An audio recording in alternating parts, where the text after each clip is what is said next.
दोस्तों, जब कभी भी अंडरवर्ल्ड की दुनिया की बात होती है तब उसमें सबसे पहला नाम अगर किसी गैंगस्टर का आता है या किसी क्रिमिनल का आता है तो वो नाम है अंडरवर्ल्ड के बादशाह दाऊद इब्राहिम का।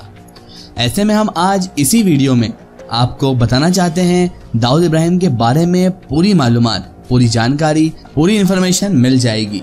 जी हाँ दोस्तों, अंडरवर्ल्ड का बादशाह कहलाया जाने वाला गैंगस्टर दाऊद इब्राहिम कैसे और कब बना इतना बेताज बादशाह अंडरवर्ल्ड का, कैसे उसके जीवन की शुरुआत हुई, उसके जीवन में क्या वो शुरू से ही गुंडा था, ये सारी जानकारी आज हम आपको इस वीडियो में देंगे। आपको करना बस इतना है कि हमारी वीडियो में हमारे साथ बने रहना है बिल्कुल एंड तक।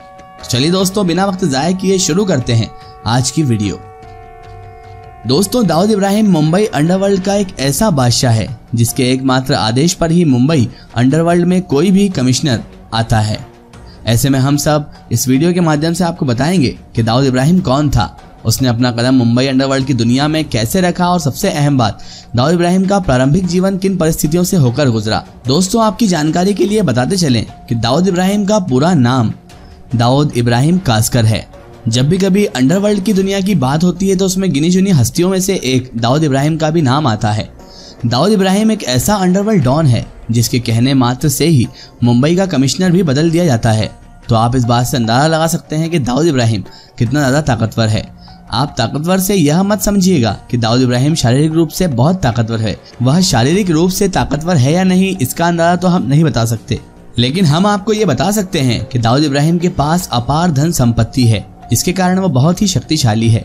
मुंबई अंडरवर्ल्ड दुनिया में लगभग सभी काम दाऊद इब्राहिम की इजाजत से ही होता है। दाऊद इब्राहिम एक कंपनी को संचालित करता है। उसकी यह कंपनी प्रति माह लगभग करोड़ों रुपए की प्रॉफिट कर लेती है। दाऊद इब्राहिम की इस कंपनी का नाम डी कंपनी है।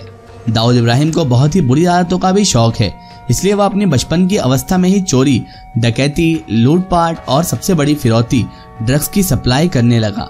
दाऊद इब्राहिम अपने परिवार वालों के हाथ से इतना निकल चुका था कि वह अपने परिवार में से किसी भी व्यक्ति की कोई बात नहीं सुनता था। दाऊद इब्राहिम के माता पिता ने यह सोचा था कि यदि दाऊद इब्राहिम का विवाह कर देते हैं तो वो शायद सुधर जाए। यही सोचकर उनके माता पिता ने उनका विवाह कर दिया था, परंतु फिर भी कुछ ज्यादा सुधार नहीं आया, बल्कि कम उम्र में ही वो अब शराब का नशा इत्यादि जैसी बुरी आदतों का शिकार भी हो गया। दाऊद इब्राहिम का जन्म वर्ष 1955 ईस्वी को दिसंबर माह की 27 तारीख को महाराष्ट्र के रत्नागिरी में हुआ था। दाऊद इब्राहिम के माता पिता बहुत ही सीधे साधे व्यक्ति थे। दाऊद इब्राहिम के पिता का नाम शेख इब्राहिम अली और इनकी माता का नाम अमीना बी था। दाऊद इब्राहिम के पिता कास्कर मुंबई पुलिस में हेड कांस्टेबल के पद पर थे। दाऊद इब्राहिम बहुत ही कम उम्र में शराब जैसी भयंकर नशे का शिकार हो गए। ऐसे में उन्हें घर से ऐसे काम के लिए पैसे नहीं मिलते थे, इसीलिए वह अपने शौक को पूरा करने के लिए चोरी, डकैती, लूटपाट, ड्रग्स सप्लाई जैसे भयंकर अपराधों को अंजाम देने लगा। दाऊद इब्राहिम का मन पढ़ाई लिखाई में लगता ही नहीं था और वह अपनी बुरी आदतों के चलते अपनी शिक्षा को बीच में ही छोड़ दिया। वह दाऊद इब्राहिम अब के समय में मुंबई अंडरवर्ल्ड का राजा है। दाऊद इब्राहिम अपने प्रारंभिक दिनों में बहुत ही गरीब हो गया था। जिस दाऊद इब्राहिम को हम लोग पैसों के दम पर आज दुनिया का सबसे बड़ा टेररिस्ट कहते हैं, वही दाऊद इब्राहिम किसी समय में एक रोटी के लिए मोहताज था। जैसा कि आपको बताया गया है, दाऊद इब्राहिम के पिता नौकरी करते थे, जिससे उनके घर में उन्हें अच्छा खाना नसीब नहीं हो पाता था। इसीलिए दाऊद इब्राहिम अपराध की दुनिया में पहुंच गया। दाऊद इब्राहिम अपने बचपन में करीम लाला, हाजी मस्तान जैसे डॉन लोगों को देखकर अपने बचपन को गुजारा करता था और दाऊद इब्राहिम पहले करीम लाला की गैंग में शामिल हुआ था। वर्ष 1980 के दशकों में दाऊद इब्राहिम ने अपना नाम मुंबई के अंडरवर्ल्ड दुनिया में बहुत ही तेजी से ऊपर लाया और इसी कारण उसकी पहुंच अपराध की दुनिया में ही नहीं बल्कि बॉलीवुड फिल्म इंडस्ट्री से लेकर सट्टे की आज की दुनिया तक पहुंच गया। दाऊद इब्राहिम का प्रारंभिक जीवन इसी प्रकार से बीता था। वर्ष 1977 में जब दाऊद इब्राहिम ने हाजी अली में हुए एक हमले में स्मगलर के जहाज को लूटा था और इसी के बाद दाऊद इब्राहिम को तो जैसे पर ही लग गए। वह जुर्म की दुनिया का सबसे चमकने वाला सितारा बनने लगा। जैसे जैसे समय बीतता गया वैसे वैसे दाऊद इब्राहिम अंडरवर्ल्ड की दुनिया में अपनी पकड़ जमाते गया। जैसा कि हमने आपको बताया कि दाऊद इब्राहिम ने करीम लाला और हाजी मस्तान के साथ मिलकर भी काम किया है, तो इससे यह बात स्पष्ट हो जाती है कि करीम लाला के बाद इस जुर्म की दुनिया का कारोबार यदि किसी ने बदला है तो वह दाऊद इब्राहिम ही है। दाऊद इब्राहिम ने मुंबई नहीं बल्कि दुबई जैसे आलीशान शहर को अपना रिहाइश बनाया है। दाऊद इब्राहिम ने अपने इस अंडरवर्ल्ड की दुनिया के शुरुआती दिनों में देसी छुरी का उपयोग किया था और फिर जैसे जैसे समय बीतता गया वह चाकू, तलवार और देसी रिवॉल्वर का उपयोग करने लगा। इसी प्रकार से उसके सबसे पसंदीदा हथियार चाकू, तलवार, रिवॉल्वर तथा देशी तमंचा हुआ करता था। लोगों का ऐसा कहना है कि दाऊद इब्राहिम अपने सभी हथियारों को उत्तर प्रदेश के रामपुर जिले में बनवाया करता था, परंतु ये सभी बातें तो पहले की हैं। अब के समय में दाऊद इब्राहिम AK-47, AK-56A आदि ऑटोमेटिक बंदूक और राइफलों का उपयोग करता है। लोगों के कहे अनुसार दाऊद इब्राहिम लगभग 13 बार अपने नाम को बदल चुका है और लगभग इतनी ही बार उसने अपनी पहचान को छिपाकर अनेक प्रकार के गुनाहों को अंजाम देता रहा है। लोगों के द्वारा ऐसा भी कहा गया है कि दाऊद इब्राहिम खुद को पुलिस की नजरों से बचाने के लिए अपने चेहरे के ऊपर कई बार प्लास्टिक सर्जरी भी करवा चुका है। इतना ही नहीं, अंडरवर्ल्ड के डॉन दाऊद इब्राहिम के बारे में अनेक प्रकारों की खबरें सामने आई है, जिसमें पाकिस्तान में वह शेख दाऊद हसन के नाम पर रहता है। उसके बाद वह अनेक स्थानों पर डेविड भाई, अमीर साहब, हाजी साहब इत्यादि नामों से संबोधित किया जाता है। दाऊद इब्राहिम को आतंकवाद फैलाने का बहुत शौक है, इसीलिए लोगों का यह भी कहना है कि उसके पास अलग अलग बातें इत्यादि हैं।